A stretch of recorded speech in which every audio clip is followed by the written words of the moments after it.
Yeah, so last few minutes.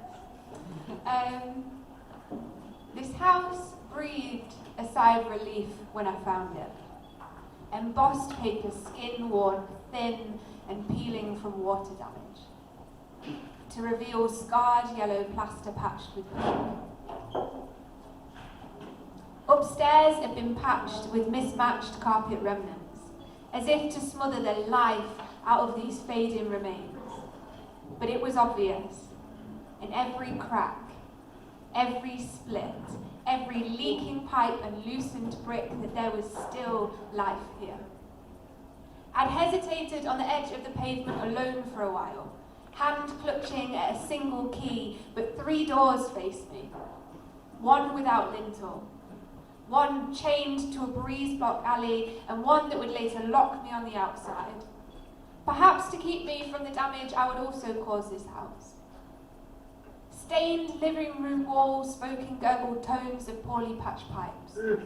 A story relayed by the bowed bathroom ceiling as it paid its respects to the floor, before both finally retiring on a bed of worn, striped lino. In the yard, seemingly immortal shrubbery invaded the boundaries, so full of life that any sense of control I had gained from their frostbitten roots in winter was quickly dispersed at the first summer's day, as they arrogantly crept up to the foot of my makeshift brick fire pit. Trees sprouted between the wrinkles of the concrete.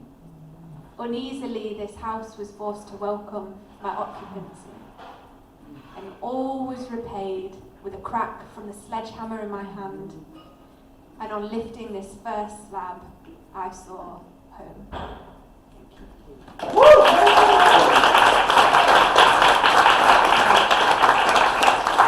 So, before I leave you with one last poem, I just want to wish all of the slammers good luck tonight, and say thanks to Sammy and the Semantics team for my wonderful year as slam champion.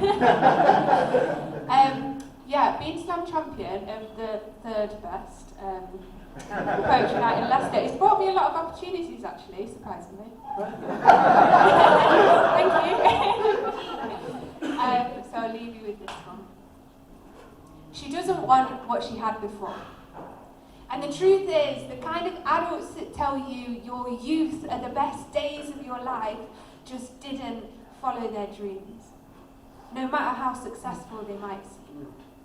Happiness balancing on a knife edge, tipping over at the smallest tremor in the earth, sometimes stamping tantrum feet hard enough on the tectonic cracks to create an earthquake of their own making, to curb the expansive fields of boredom, to entertain the few hours they can bear the strain of waking.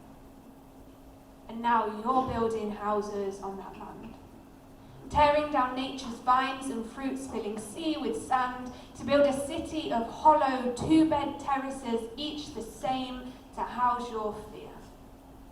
And one day, it could be tomorrow, you'll pause building for a second to remember the open, empty expanse of ground that once surrounded you with fresh air. The kind of freedom that emanates past your bones through to your soul, the kind that makes you whole.